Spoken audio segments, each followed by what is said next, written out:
Where did he go? Did he put it round there? Don't matter. Are you looking for the trophy? What? Are you looking for the trophy? Yeah, well, I've just done my picture with it over there, haven't I?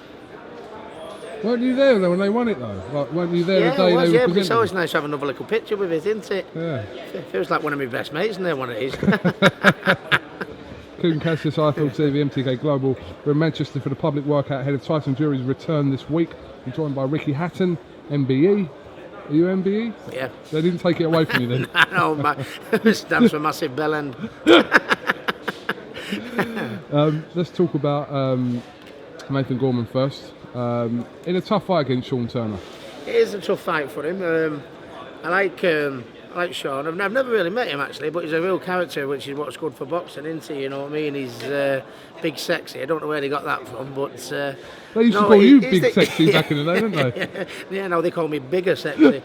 But yeah, he seems a real character, and he's someone I think I'd get on really well with. But no, it's probably Nathan's toughest fight. It's a fight that we've accepted twice. The first time Sean got a better offer on a bigger fight, if you like, so obviously there's no problem with that. But you know, the fact that we've accepted it twice shows how confident we are, and Sean's very, very confident because he's wanted it for a number of years now. He's kept asking it, but sometimes, you know, got to be careful what you wish for, haven't you? And I think Nathan is, I know everyone knows what a talent he is, and he's improving, and he's got the bit between his teeth. He seems to have slipped a gear for this one, which he has to, because it will be his toughest performance, but we're very, very confident, and it's a great fight to add on a great bill, isn't it, you know, yeah.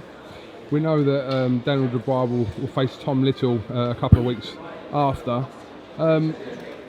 Is that the plan? Obviously, if these two fighters come through these two tests, that they possibly could meet if they come through? Well, I hope so. I mean, you know what I mean. I've never had to.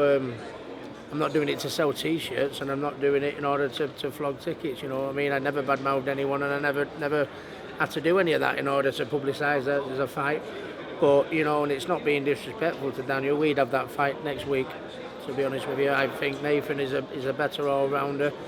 Nathan's confident. You know, he's sparred with Daniel.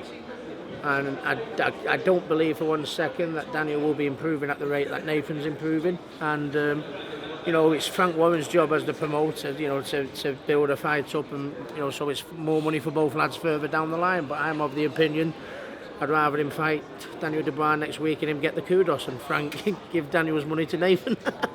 But that's not being disrespectful to Daniel. It's just the... I'm not a disrespectful person. It's just the confidence I have in my lad, you know. And but you know, it's lovely that we've got, you know, Nathan Gorman and Daniel Dubois. You know, we've got like Anthony Joshua and Tyson Fury at the very highest level. We've got the conveyor belt like Daniel and Nathan just coming in to step into their shoes, isn't it? It's a great time for British heavyweight boxing, having these talents coming through like Daniel and Nathan. We will see the return of Tyson Fury this week, finally, after nearly a 3-year absence. I mean, it'll be 3 years in November.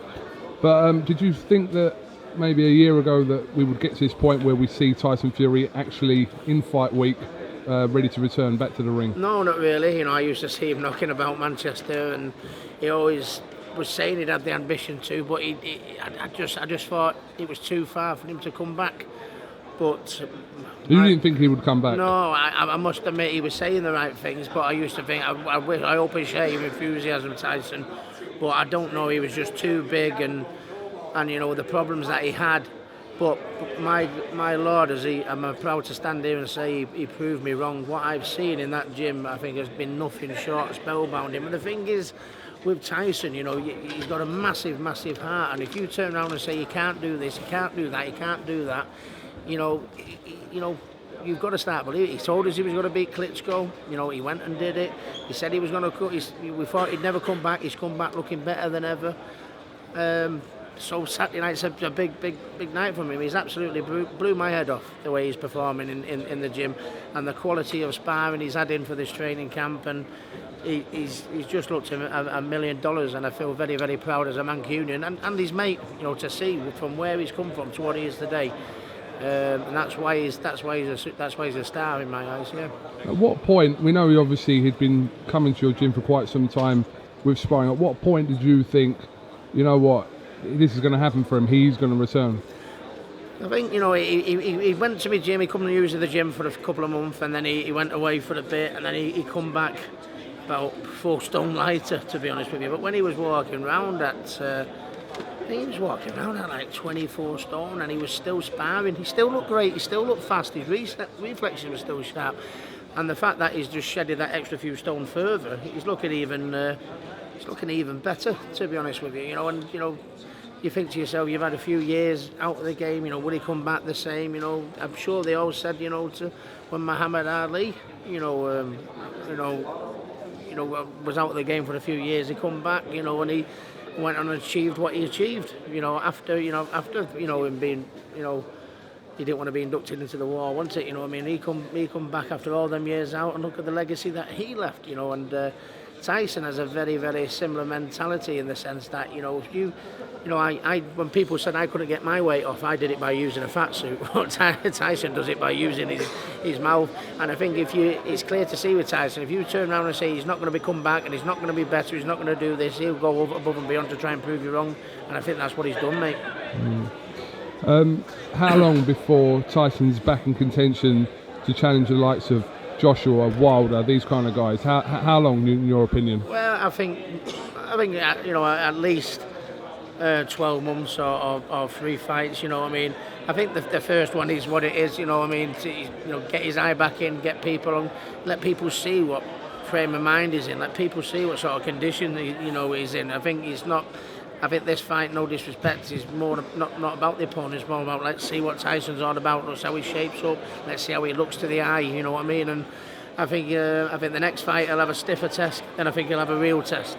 And then after that, I think he won't be looking anywhere other than Wilder and Joshua. You know, he doesn't want to go on and he's doing the sensible thing to have a couple of warm-ups first. You know, and build up the quality of the opposition he's facing. He's doing absolutely everything bob on. But I don't think Tyson wants to be here for another 5 or 6 or 7 years, to be honest with you. You know, I think he'll want to get in and prove himself and get his belts back. And he's going to have to go through Wilder and Joshua to do it. But I think if he has maybe three fights over the next 12 months, I think then he'll be ready for him now. He's looking $1 million now. He couldn't look any better. He looked better than when I saw him before. He looks better. He's looked better now than he's ever looked. When Tyson was at his heaviest this time round, who weighed heavier out of you and him?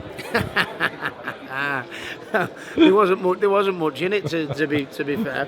But no, it's been good for him to be in the gym. My novices, you know, all my prospects that are coming up, to see him, how he conducts himself, you know, and how he sets his stall out. And from they've been able to see him from coming in the gym, coming in my gym maybe 5 months ago, and they've seen the transformation, you know what I mean? And and I just say to all my lads, that's why he was the best, and that's why he will still be the best. So it's been great for my lads to see, and know it for me to turn around and say that I thought he'd never come back the same, because you know what I mean, I've been there losing the weight for years and stuff like that, but he's even beat me in that department, the fat bastard.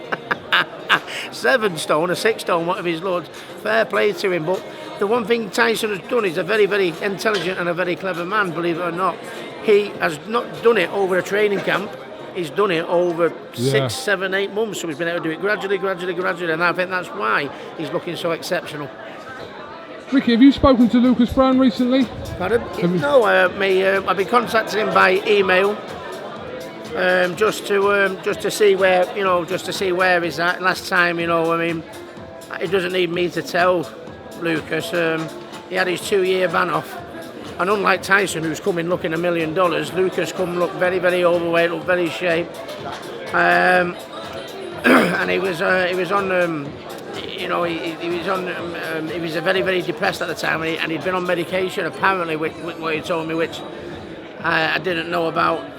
And my job is to the safety of the boxers, you know what I mean? That's any promoter's job. And Lucas is saying that he feels ready for a comeback fight. You know, before I give it the thumbs up, I've got to see where my head's at and where his body's at, because I think the fight against Dylan White, I think I really fancied him in that fight. But when he come over and I saw the conditionings and the weight he was, I started thinking otherwise. But you know, hopefully he can get back on track. Lucas probably knows the reason why he was putting in the performance that he did.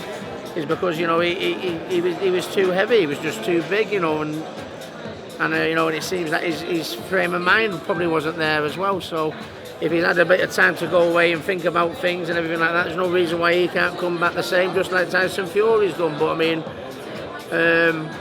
I'm just waiting to hear back from Australia, basically, just to see what sort of shape he's in and what sort of condition he's in, and we'll go by there, and hopefully we can get him back on track.